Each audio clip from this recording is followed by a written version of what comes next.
ಈ ವಿಡಿಯೋ ನೀವು ನೋಡಬೇಕು ಅಂತ ಹೇಳಿದ್ರೆ ನಿಮ್ಮ ಗುಂಡಿಗೆ ಗಟ್ಟಿಯಾಗಿರಬೇಕು. ಯಾಕೆ ಅಂತ ಹೇಳಿದ್ರೆ ಆ ಸ್ಥಿತಿ ನೋಡಿ ನನಗೆ ಬೇಜಾರಾಗ್ತಿದೆ. ನಾನು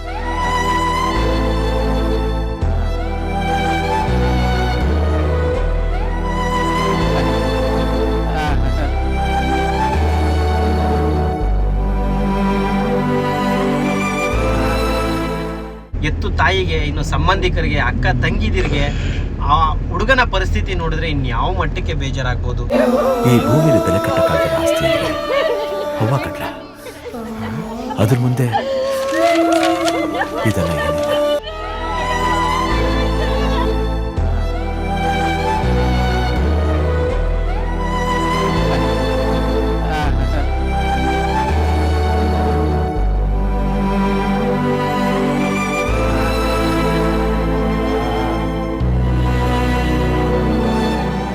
ಸ್ನೇಹಿತರೆ ನಮಸ್ಕಾರ, ನಾನು ನಿಮ್ಮ ಪ್ರೀತಿಯ ಜನಸ್ನೇಹಿ ಯೋಗೇಶ್. ಮೊದಲನೇದಾಗಿ ಈ ವಿಡಿಯೋ ನೀವು ನೋಡಬೇಕು ಅಂತ ಹೇಳಿದ್ರೆ ನಿಮ್ಮ ಗುಂಡಿಗೆ ಗಟ್ಟಿಯಾಗಿರಬೇಕು. ಯಾಕೆ ಅಂತ ಹೇಳಿದ್ರೆ ಆ ಸ್ಥಿತಿ ನೋಡಿ ನನಗೆ ಬೇಜಾರಾಗ್ತಿದೆ, ನನಗೆ ನೋವಾಗ್ತಿದೆ. ಯಾಕಪ್ಪ ಈ ಥರ ಒಂದು ದುರ್ಸ್ಥಿತಿ ಬಂದಿದೆ ಅಂತ. ಯಾಕೆಂತ ಹೇಳಿದ್ರೆ ಎತ್ತು ತಾಯಿಗೆ, ಇನ್ನು ಸಂಬಂಧಿಕರಿಗೆ, ಅಕ್ಕ ತಂಗಿದಿರಿಗೆ ಆ ಹುಡುಗನ ಪರಿಸ್ಥಿತಿ ನೋಡಿದ್ರೆ ಇನ್ಯಾವ ಮಟ್ಟಕ್ಕೆ ಬೇಜಾರಾಗ್ಬೋದು. ನಾನು ಯಾರ ಬಗ್ಗೆ ಹೇಳ್ತಾ ಇದ್ದೀನಿ ನಿಮಗೆ ಗೊತ್ತಾಯ್ತಾ? ಕೆಲವು ದಿನಗಳ ಹಿಂದೆ ಮೋಹನ್ ಅನ್ನೋ ಒಂದು 20ರಿಂದ 25 ವರ್ಷದ ಹುಡುಗನ ಒಂದು ವಿಡಿಯೋ ಹಾಕಿದ್ದೆ. ಭಾಳ ಬೇಜಾರಾಗುತ್ತೆ. ಯಾಕೆಂತ ಹೇಳಿದ್ರೆ ಆ ಹುಡುಗ ಮನೆಯಿಂದ ಕಳೆದೋಗಿ ಬರೋಬ್ಬರಿ 1 ತಿಂಗಳಾಗಿತ್ತು. ಸೊ 1 ತಿಂಗಳಿಂದ ಇಡೀ ಕುಟುಂಬ ಹುಡುಕಾಟವನ್ನು ನಡೆಸಿದ್ರು ಕೂಡ ಸಿಕ್ಕಿರಲಿಲ್ಲ.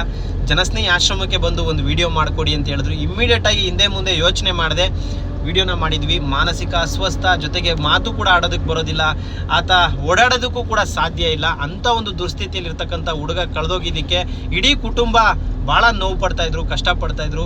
ಇನ್ನು ಕೇವಲ 15 ದಿನಗಳಲ್ಲಿ ಅವ್ರ ಅಕ್ಕನ ಮದುವೆ ಕೂಡ ಫಿಕ್ಸ್ ಆಗಿತ್ತು. ಮದುವೆಗೆ ತಮ್ಮ ಇಲ್ಲ ಅನ್ನೋ ಕಾರಣಕ್ಕೆ ಮನೇಲಿ ತುಂಬ ಜನ ಕಷ್ಟಪಟ್ಟು ತುಂಬ ಕಣ್ಣೀರನ್ನು ಹಾಕ್ತಾಯಿದ್ರು. ನಿಜವಾಗ್ಲೂ ಇವತ್ತೊಂದು ಖುಷಿ ಆಗುತ್ತೆ. ಯಾಕಂತ ಹೇಳಿದ್ರೆ ಇವತ್ತು ನೀವೆಲ್ಲ ವಿಡಿಯೋ ಶೇರ್ ಮಾಡಿದ್ದಕ್ಕೆ ಕನಿಷ್ಠ ಪಕ್ಷ ಆ ಹುಡುಗ ಎಲ್ಲಿದ್ದಾನೆ ಅನ್ನೋ ಒಂದು ಮಾಹಿತಿ ಸಿಕ್ಕಿದೆ. ಬಟ್ ಆದರೆ ಆ ಹುಡುಗನ ಪರಿಸ್ಥಿತಿ ಏನಾದರೂ ಅವ್ರ ಕುಟುಂಬಸ್ಥರು ಇವತ್ತು ಆ ಹುಡುಗನ ಪರಿಸ್ಥಿತಿ ಏನಾದ್ರು ಅವ್ರ ಕುಟುಂಬಸ್ಥರು ನೋಡಿಬಿಟ್ರೆ ಕಣ್ಣಲ್ಲಿ ನೀರಲ್ಲ ಸ್ವಾಮಿ, ನಿಜವಾಗ್ಲೂ ರಕ್ತ ಬರುತ್ತೆ. ನನಗೆ ನೋಡಿ ಅಷ್ಟು ದುಃಖ ಆಗಿದೆ, ಬೇಜಾರಾಗಿದೆ. ನಾನಿವಾಗ ಆ ಹುಡುಗ ಇರುವಂಥ ಜಾಗಕ್ಕೆ ಹೋಗ್ತಾ ಇದ್ದೀನಿ. ಬರೋಬ್ಬರಿ 100 ಕಿಲೋಮೀಟರು ಪ್ರಯಾಣವನ್ನು ಬೆಳೆಸ್ತಾ ಇದ್ದೀನಿ. ನಿಜವಾಗ್ಲೂ ನಿಮಗೂ ಏನಾರು ಮಾನವೀಯತೆ ಇದ್ದರೆ, ಮನುಷ್ಯತ್ವ ಅನ್ನೋದು ಗೊತ್ತಿದ್ರೆ ದಯವಿಟ್ಟು ಈ ವಿಡಿಯೋನ 4 ಜನಕ್ಕೆ ಶೇರ್ ಮಾಡಿ. ಅವ್ರ ತಂದೆ ತಾಯಿ ಈಗ ತಾನೇ ಮಾಹಿತಿ ತಿಳಿಸಿದ್ದೀನಿ, ಅವರು ಕೂಡ ಬರ್ತಾ ಇದ್ದಾರೆ. ಆ ಹುಡುಗನ ಪರಿಸ್ಥಿತಿ ಚಿಂತಾಜನಕ. ಸೊ ಬನ್ನಿ ಎಲ್ಲರೂ ಹೋಗೋಣ, ಆ ಹುಡುಗನ ಸ್ಥಿತಿ ನೋಡೋಣ, ಏನಾಗಿದೆ, ಅವರ ಕುಟುಂಬಸ್ಥರು ಏನು ಹೇಳ್ತಾರೆ, ಜೊತೆಗೆ ಕೊನೆಯದಾಗಿ ಅಲ್ಲಿ ಯಾವುದೆಲ್ಲ ಸನ್ನಿವೇಶಗಳು ನಡೆಯುತ್ತೆ, ಅವನ ಪರಿಸ್ಥಿತಿ, ದುರ್ಸ್ಥಿತಿ, ಅವನಿವಾಗಿರೋ ಸ್ಥಿತಿ ಎಲ್ಲವನ್ನೂ ನಿಮಗೆ ತೋರಿಸ್ತೀನಿ. ಎಲ್ಲರೂ ಬನ್ನಿ, ಒಳ್ಳೆಯದಾಗಲಿ. ನಮಸ್ಕಾರ.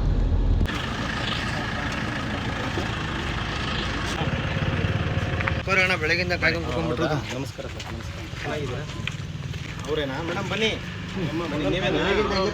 ಸೊ ಇಲ್ಲೇ ಕಾಯ್ತಾ ಇದ್ದೀರಾ? ಬನ್ನಿ ಬನ್ನಿ. ಎಷ್ಟು ದಿನ ಆಯ್ತು ಅವ್ರಿಗೆ ಬಂದು? ಶನಿವಾರ ಶನಿವಾರದಿಂದ ಬಂದಿದ್ದಾರೆ. ಸೊ ಅಲ್ಲಿ ಶನಿವಾರ ಅಂದ್ರೆ ಆಲ್ಮೋಸ್ಟ್ ಅಲ್ಲಿ 3-4 ದಿನ ಆಯ್ತು. ಊಟ ತಿಂಡಿ ಎಲ್ಲ ಈಗ ಬೆಳಗ್ಗೆಯಿಂದ ಜ್ಯೂಸ್ ಕುಡಿದಿದ್ದಾರೆ, ಬೆಳಗ್ಗೆ ಚಿತ್ರಾನ್ನ. ಇಡೀ ಕುಟುಂಬ ಹುಡುಕಬಾರ್ದು ಜಾಗದಲ್ಲೆಲ್ಲ ಹುಡುಕ್ತಿದ್ದಾರೆ. ಕಂಡು ದೇವ್ರಿಗೆಲ್ಲ ಆರ್ಕೆ ಕಟ್ತಿದ್ದಾರೆ. ಅದನ್ನ ಹೇಳೋದಕ್ಕೆ ಅಸಾಧ್ಯ. ಇನ್ನು 15 ದಿವಸದಲ್ಲಿ ಅವ್ರ ಅಕ್ಕನ ಮದುವೆ ಇದೆ ಪಾಪ. ಇಡೀ ಕುಟುಂಬ ಎಷ್ಟು ಹುಡುಕಾಟ ಅಂದರೆ ಅಷ್ಟು ಹುಡುಕ್ತಿದ್ದಾರೆ ಅವರು. ನಾನು ಸ್ವಲ್ಪ ಹೊತ್ತಲ್ಲಿ ಇಲ್ಲಿ ಬರ್ತಾರೆ. ಮಲಗಿದಾಗ ಅವ್ರು ಯಾರು ಏನು ಅಂತ ಯಾರು ಕೂಡ ವಿಚಾರಣೆ ಮಾಡೋಕೆ ಹೋಗಲ್ಲ. ಬಟ್ ಈಗ ಅವ್ರ ಪಾಪ ಮನೆ ಕಡೆ ಎಷ್ಟು ಹುಡುಕ್ತಾ ಇದಾರೆ ಅಂತ ನನಗೆ ರಾತ್ರಿ ಅಣ್ಣ ಅಲ್ಲಿ ಗಲೀಜು ಜಾಗದಲ್ಲಿ ಮಲ್ಕೊಂಡಿದ್ದೆ ಆಗ್ಬಿಡ್ತು ನನಗೆ. ಹೆಸರೇನು ನಿಮ್ಮದು? ಮನೋಜ್. ಮೋಹನ. ಏನು ಹೆಸರು? ನೋಡಿ ಇಲ್ಲಿ ಏನು ಹೆಸರು? ಚೀಚಿ. ಸೊ ಇವ್ರಿಗೆ ಮಾತಾಡಕ್ ಬರಲ್ಲ, ಕಿವಿ ಕೇಳಲ್ಲ, ಊಟನೂ ಕೇಳಲ್ಲ, ಯಾರ ಹತ್ರನು ನೀರು ಕೇಳಲ್ಲ. ಆ ಥರ ಒಂದು ಪರಿಸ್ಥಿತಿಲಿ ಆಮೇಲೆ ಊರು ಕೇರ್ಪೇಟೆ. ಕೇರ್ಪೇಟೆಯಿಂದ ಇಲ್ಲಿಗೆ ಹೆಂಗ್ ಬಂದ್ರು ಅನ್ನೋದೇ ಇವಾಗ ಆಶ್ಚರ್ಯ. ಬಂದ್ಬಿಟ್ಟಿದ್ದಾರೆ ಅನ್ಸುತ್ತಣ್ಣ. ಲೇಟ್ ಆಗ್ಬಿಟ್ಟು ನಾನು ಆಯ್ತು ಸರ್ ಹುಡುಕ್ ಕೊಡ್ತೀನಿ, ಇನ್ನೊಂದು 15 ದಿವಸ ನಿಮ್ಮ ಇವ್ರ ಅಕ್ಕನ ಮದುವೆ ಇದೆ ಅಂತೆ, ಅದ್ರೊಳಗಡೆ ನಿಮ್ಗೆ ಸಿಗ್ತಾರೆ ಸರ್, ತಲೆ ಕೆಡ್ಸ್ಕೊಬಿಡಿ ಅಂತ ಹೇಳಿದ್ದೆ. ಬಹುಶಃ ನಾವು ವಿಡಿಯೋ ಮಾಡಿದ್ಮೇಲೆ ಅದೊಂದು ವಿಡಿಯೋ ನೋಡಿ ನೀವು ಫೋನ್ ಮಾಡಿ. ನನಗೆ ಯಾಕೋ ಒಂಥರ ಮನಸ್ಸು ಇದಾಗ್ಬಿಡ್ತು. ಪಾಪ ಚಳಿಲೆಲ್ಲ ಮಲ್ಕೊಂತಾರೆ. ಅವ್ರಿಗೆ ಏನ್ ಮಾಡೋದು, ಯಾವ್ದಾನ ಆಶ್ರಮಕ್ಕೆ ಸೇರಿಸ್ಬೇಕು ಅಂತ ನನಗೆ ಫ್ಲಾಶ್ ಆಗಿದ್ದು. ನಿಮ್ಮ ಆಶ್ರಮ ಫ್ಲಾಶ್ ಆಯ್ತು. ನನ್ನ ಮನೆ ಅಂದ್ರು ಅಣ್ಣನಿಗೆ ಫೋನ್ ಮಾಡಿ ಅಂತ. ಅವಾಗ ನನ್ನ ಮಗನಿಗೆ ಫೋನ್ ಮಾಡಿ ನಂಬರ್ ತಗೊಂಡು ನಿಮಗೆ ಫೋನ್ ಮಾಡಿ ಆಮೇಲೆ ಕರ್ಕೊಂಡು ಹೋಗಕ್ಕೆ ಖಂಡಿತ ಭಾಳ ಅವಕ್ಕ ಬಂದು ನೋಡಿದಾಗ ಇಲ್ಲಿ ಬಂದು ಜಾತ್ರೆ ನಡೀತಿತ್ತು. ಅದೃಷ್ಟ ಜಾತ್ರೆ ಇರೋದ್ರಿಂದ ಅವರು ಇಲ್ಲಿ ಸೇಫ್ ಆದ್ರೆ, ಇಲ್ಲಿಂದ ಎಲ್ಲಿಗೆ ಹೋಗ್ತಿರೋ ಗೊತ್ತಿಲ್ಲ. ಇಲ್ಲಿ 3 ದಿವಸ ಜಾತ್ರೆ ನಡೀತೈತೆ. ಈ ಥರ ಸ್ಥಿತಿಲಿ ಇಲ್ಲಿ ಬಂದು ಸತ್ತೋದ್ರೂ ಕೂಡ ಅವ್ರ ಮನೆಗೆ ವಿಷಯ ತಲುಪಲ್ಲ. ಯಾರು ನೋಡ್ತಾರೆ? ಯಾರೋ ಮುನ್ಸಿಪಾಲ್ಟಿ ಅವ್ರು ತೊಗೊಂಡೋಗಿ ಮಣ್ಣು ಮಾಡ್ತಾರೆ. ಸತ್ಯ ಇದು. ಬಟ್ ನೀವು ಇವತ್ತು ಮಾಡಿರೋ ಕೆಲಸ ಆ ಎತ್ತು ಕರಳು ಎಷ್ಟು ಆನಂದ ಪಡುತ್ತೆ ಅಂದರೆ ಅದನ್ನ ಹೇಳೋಕ್ಕಾಗಲ್ಲ. ಅವ್ರು ಬರ್ತಿದ್ದಾರೆ ಪಾಪ. ನನಗೆ ರಾತ್ರಿ ಅಣ್ಣ ನಮ್ದು ದೇವ್ರದ್ದು ಇದಿತ್ತು ಉತ್ಸವ ಇತ್ತು, 1 ವಾರ ಆಯ್ತು ಮನೆಗೆ ಹೋಗೋಷ್ಟಕ್ಕೆ. ಚಳಿ ಆಯ್ತಲ್ಲ ಪಾಪ, ಎಷ್ಟು ದಿವಸದಿಂದ ಚಳಿ ಒಳಗೆ ಎಲ್ಲಿ ಇದ್ರು, ಎಲ್ಲಿ ಊಟ ಮಾಡಿದ್ರು, ಎಲ್ಲಿ ಜೀವನ ಮಾಡ್ತಿದ್ರು ಇವರು ಅಂದರೆ ತುಂಬ ಸಂಕಟ ಆಗ್ಬಿಟ್ಟು ನನಗೆ. ಆವಾಗ ಬೆಳಗ್ಗೆ ಎದ್ದು ನಿಮಗೆ ಫೋನ್ ಮಾಡಿದ್ವಿ.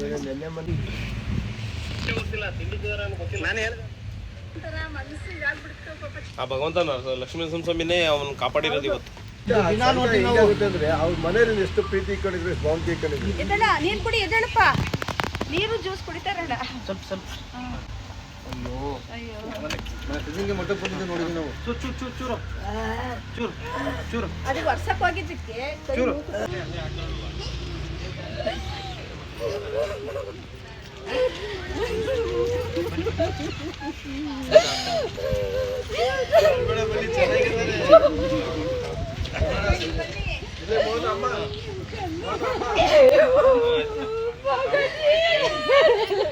ಬನ್ನಿ, ಸಿಕ್ಕಿದಾರಲ್ಲ ಬನ್ನಿ, ಅಳಕೋಬೇಡಿ ಬನ್ನಿ. ಅಮ್ಮ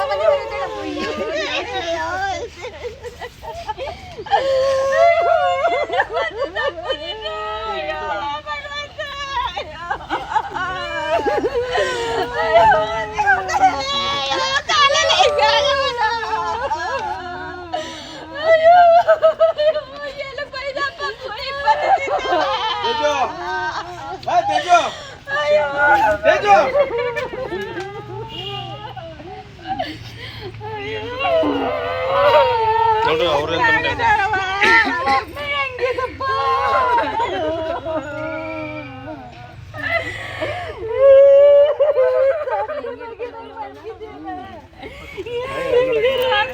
ಯಾರು ಇಲ್ಲಿ ಬರೋ ಹೋಗ್ತಿಲ್ಲ. ಬಿಡಿ ಕುತ್ಕೊಳ್ಳಿ ಸ್ವಲ್ಪ.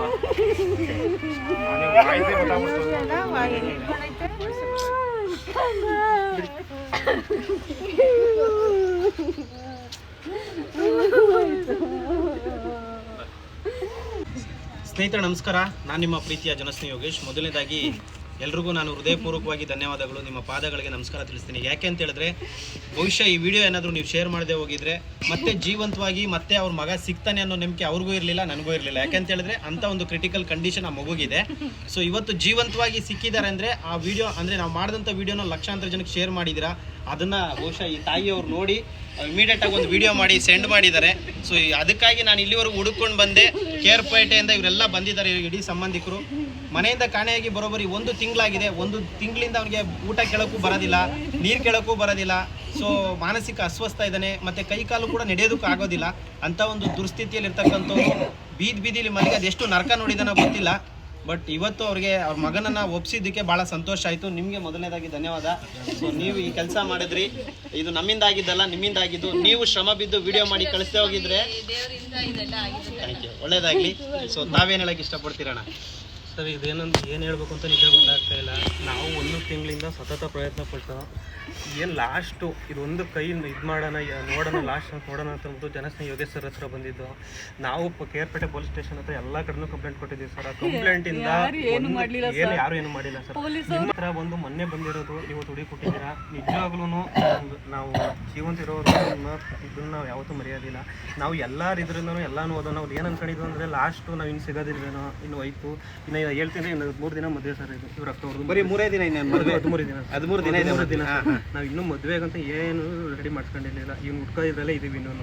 ನಾವು ಮೊನ್ನೆ ತಾನೇ ಇವ್ರಿಗೆ ಸರ್ಗೆ ವಿಡಿಯೋ ಮಾಡಿ ಕಳಿಸಿದ್ವು, ಮಾಡಿದ್ದು 2 ದಿನಕ್ಕೆ ಹುಡಿ ಕೊಟ್ಟಿದ್ದಾರೆ. ನಿಜವಾಗ್ಲೂ ಈ ಹೆಲ್ಪ್ ನಾವು ನಿಜವಾಗ್ಲೂ ಮರೆಯೋದಿಲ್ಲ ಸರ್. ನಿಜವಾಗ್ಲೂ ಸರ್ ಯಾವತ್ತೂ ಮರೆಯೋದಿಲ್ಲ ಸರ್. ಒಂದು ಹೇಳ್ಬೇಕು ಅಂತಂದ್ರೆ ಪೊಲೀಸ್ನವ್ರಿಗೂ ಒಂದು ಹೇಳ್ತೀವಿ, ಅವ್ರಿಗೆ ನಾವು 1 ದಿನ ಸರ್ ಅವತ್ತು 21 ತಿಂಗಳಾಗಿದೆ ಕಂಪ್ಲೇಂಟ್ ಕೊಟ್ಟು, ಒಬ್ಬರು ಏನು ಅಂತ ತಲೆ ಕೆಡಿಸ್ಕೊಂಡಿಲ್ಲ ಸರ್ ಯಾರೂ. ಹಿಂಗೆ ಆಯಿತು ಅಂತಂದರೆ ನಮ್ಗೆ ಯಾರು ಸರ್ ನಮ್ಗೆ ಹೆಲ್ಪ್ ಮಾಡೋರು? ಹಿಂಗೆ ಆಗ್ಬಿಟ್ರೆ ಪೊಲೀಸ್ನವರು ಒಂದು ಹೆಲ್ಪ್ ಮಾಡಿಲ್ಲ ಅಂತ ನಿಜವಾಗ್ಲೂ ಯೋಗೇಶ್ ಸರ್ ಇರಲಿಲ್ಲ ಅಂತಂದರೆ ನಿಜವಾಗ್ಲೂ ಸಿಗ್ತಿರ್ಲಿಲ್ಲ. ಅಮ್ಮ ನಿಮ್ಗೂ ನಿಜವಾಗ್ಲೂ ನಿಮ್ಗೆ ಥ್ಯಾಂಕ್ಸ್ ಹೇಳ್ಬೇಕು. ನಿಜವಾಗ್ಲೂ ನಿಮ್ಗೂ ಮಿಸ್ ಮಾಡ್ಕೊಂತ ಇದ್ರಿ ಮಗನ.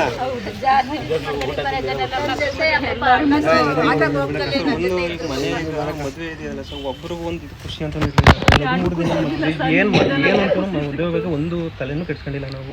ಈಗ ಒಂದು ಹುಡ್ಕ ಇದ್ದಲ್ಲ ಈಗಲೂ ಅಷ್ಟೇ, ಬೆಳಿಗ್ಗೆನೂ ಹುಡ್ಕ ಇದೆಲ್ಲ ಇದ್ದು. ಈಗ ಬೇರೆ ಕಡೆ ಎಲ್ಲ ಈಗ ನಾವು ಪಾಂಡುಪುರ ಮತ್ತೆ ಹುಡಿಕೊಂಡು ಪಾಂಡುಪುರ ಕಡೆ ಹೋಗಿದ್ದಲ್ಲ ಕಡೆ ನೋಡೋಣ ಅಂತ ನೀವು ಫೋನ್ ಮಾಡಿದ್ರಲ್ಲ ಸರ್. ಅವಾಗ ನಿಜವಾಗ್ಲೂ ಇದೇ ಥರ ನಿಮಗೆ ದೇವರು ಆಯುಷ್ ಆರೋಗ್ಯ ಕೊಟ್ಬಿಟ್ಟು ಇಂಥ ನೂರಾರು ಕೆಲಸ ಮಾಡೋಈಗ ದೇವರು ಮಾಡಿ ಸರ್. ನಿಜವಾಗ್ಲೂ ನಿಮ್ಮ ಇದನ್ನ ಹೆಲ್ಪ್ನ ಯಾವತ್ತೂ ಮರೆಯೋದಿಲ್ಲ. ನಿಜವಾಗ್ಲೂ ಅಷ್ಟು ಹೆಲ್ಪ್ ಆಗಿದೆ ಸರ್. ನಿಜವಾಗ್ಲೂ ಥ್ಯಾಂಕ್ಸ್. ನಮ್ಮ ಫ್ಯಾಮಿಲಿಗೆ ಇಡೀ ಫ್ಯಾಮಿಲಿ ಕಡೆ ನಿಜವಾಗ್ಲೂ ಥ್ಯಾಂಕ್ ಯು. ಒಳ್ಳೆದಾಗಿ. ಖುಷಿ ಆಯ್ತಾ?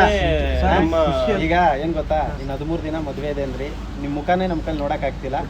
ಖುಷಿಯಾಗಿ ಮದುವೆ ಮಾಡ್ಬೇಕು ನೀವು. ಇಲ್ಲ ಸರ್, ನಮಗೆ ಮದುವೆ ಮಾಡ ಸರ್, ನಮ್ಗೆ ನಿಜವಾಗ್ಲೂ ಮದುವೆ ಮಾಡ ಇದೇ ಇರ್ತಿರ್ಲಿಲ್ಲ. ಅಷ್ಟೊಂದು ಇದಾಗ್ಬಿಟ್ಟಿತ್ತು ನಿಜವಾಗ್ಲೂ. ಈಗ ಸಿಕ್ಕಿರೋದಂತೂ ಇನ್ನು ಈಗ ನಮಗೂ ನೆಮ್ಮದಿ ಸರ್. ಈಗ ಹೆಂಗೋ ಆಗಿದೆ, ಅದು ನಿಮ್ಮ ಕಡೆಯಿಂದ ಆಗಿದೆ. ನಿಜವಾಗ್ಲೂ ಎಷ್ಟು ಥ್ಯಾಂಕ್ಸ್ ಹೇಳ್ಬೇಕು, ನಿಜ ಗೊತ್ತಾಗ್ತದೆ. ಒಳ್ಳೇದಾಗ್ಲಿ. ದೇವರು ನಿಮಗೂ ಕೂಡ ತಾಯಿ ಬನ್ನಿ ಬನ್ನಿ ಥ್ಯಾಂಕ್ಸ್ ಅಮ್ಮ, ತುಂಬ ಥ್ಯಾಂಕ್ ಯು. ಯಾರೋ ರೋಡಲ್ಲಿ ಮಲಗಿದ ತಕ್ಷಣ ನೋಡ್ದಲೆ ನೋಡ್ಬಿಟ್ಟು ಏನೋ ಒಂದು ಊಟನೋ ಬಾಟ್ಲೋ ಕೊಟ್ಬಿಟ್ಟು ಹೋಗ್ದಲೆ ಅವ್ರ ಬಗ್ಗೆ ಅಷ್ಟು ಸೀರಿಯಸ್ ಆಗಿ ತೊಗೊಂಡು ಆ ವಿಡಿಯೋ ಮಾಡಿ ಸೆಂಡ್ ಮಾಡಿದ್ದಕ್ಕೆ ನನಗೆ ಅದು ಗೊತ್ತಾಯಿತು. ಇಲ್ಲಿವರೆಗೂ ನಾನು ಬರೋದು ಸಾಧ್ಯ ಆಯಿತು. ನಿಮ್ಗೆ ಹೃದಯಪೂರ್ವಕವಾಗಿ ಧನ್ಯವಾದಗಳು. ಇವತ್ತೇನಾದರೂ ಅವ್ರ ಮಗ ಇವ್ರಿಗೆ ಸಿಕ್ಕಿದ್ದಾರೆ ಅಂದರೆ ಅದಕ್ಕೆ ಮೂಲ ಕಾರಣ ಇವರು ಮತ್ತು ಇವರ ಇಲ್ಲೆಲ್ಲ ದೇವಸ್ಥಾನ ಆಡಳಿತ ಮಂಡಳಿ ಎಲ್ಲರೂ ಸೇರಿ ಇಲ್ಲಿ ಸಿಕ್ಕಿರೋದವರು ಇಲ್ಲಾಂದ್ರೆ ಸಿಗ್ತಾನೆ ಇರಲಿಲ್ಲ. ಎಲ್ಲ ತುಮಕೂರಿನ ಎಲ್ಲ ಜನರಿಗೂ ಹೃದಯಪೂರ್ವಕವಾಗಿ ಧನ್ಯವಾದಗಳು.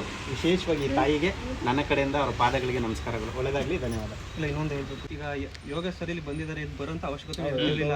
ಈ ಬೇರೆಯವರ ನೋಡಿದ್ರು ಏನಂತಿತ್ತು, ಎಲ್ಲ ಇದಾರೆ ನೋಡ್ರಪ್ಪ ಅಂದರೆ ಇಲ್ಲಿ ಬಂದು ಇವ್ರು ಹುಡಿ ಕೊಟ್ಟಿದ್ದಾರಲ್ಲ, ನಿಜವಾಗ್ಲೂ ಬೇರೆ ಯಾರು ಮಾಡ್ತಿರಲಿಲ್ಲ ಅಂತ ನನ್ನ ಭಾವನೆ ಸರ್. ಒಳ್ಳೇದಾಗ್ಲಿ ಅಣ್ಣ. ನಾನು ಹೇಳ್ದಂಗೆ, ನಾನು ಅವತ್ತೇ ಹೇಳಿದ್ದೆ, ಮದುವೆ ಅಷ್ಟಲ್ಲಿ ನಿಮ್ಮ ತಮ್ಮ ಸಿಗ್ತಾರೆ, ನಿಮ್ಮ ಹುಡುಗ ಸಿಗ್ತಾರೆ, ತಾಯಿ ಮಡ್ಲಿಗೆ ಸಿಕ್ಕಿದ್ದಾರೆ ಅಷ್ಟೇ. ನಮ್ಮ ನಿಮ್ದೇ ಮದುವೆ ಆಯ್ತು, ಚೆನ್ನಾಗಿ ನೋಡ್ಕೊಳ್ಳಿ ತಂಗಿಯವ್ರನ್ನ, ಸರಿನಾ? ಒಳ್ಳೇದಾಗಿ ನೋಡಿ. ಅಷ್ಟು ಅಲ್ಲ, 25 ವರ್ಷ ಹುಡುಗ ಆ ಥರ ಇದ್ರು ಅವ್ರು ನೋಡ್ತಾವ್ರೆ ಅಂದ್ರೆ ತಾಯಿ ಗ್ರೇಟಾ ಮಗ ಗ್ರೇಟಾ? ಒಳ್ಳೇದಾಗ್ಲಿ ಸರ್.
ಬೇಡ ಬೇಡ ಬೇಡ ಬೇಡ ಬೇಡ ಬೇಡ ಬೇಡ ಇವ್ರೆ ಬೇಡ. ಇನ್ನೊಂದ್ಸತಿ ಟ್ರೈನ್ ಹತ್ತಿಯೇನೋ ಹತ್ತಲ್ವಾ? ಇನ್ನೊಂದ್ಸತಿ ಟ್ರೈನ್ ಹತ್ತಲ್ಲ, ನೆಕ್ಸ್ಟ್ ಫ್ಲೈಟ್ ಹತ್ತದವನು. ನೆಕ್ಸ್ಟ್ ಟ್ರೈನ್ಗಿನ ಹತ್ತಲ್ಲ, flight direct. Mohan boy. Mohan bike ಒಬ್ಬರು ಎತ್ತಿ ಹೇಳ್ತೀನಿ. ಕೂತ್ಕೊಳ್ಳಿ ಬನ್ನಿ. ಆಯ್ತು, ಒಳ್ಳೇದಾಗ್ಲಿ. ಚೆನ್ನಾಗಿ ನೋಡ್ಕೊಳ್ಳಿ ಅಕ್ಕ. ಇಲ್ಲಿ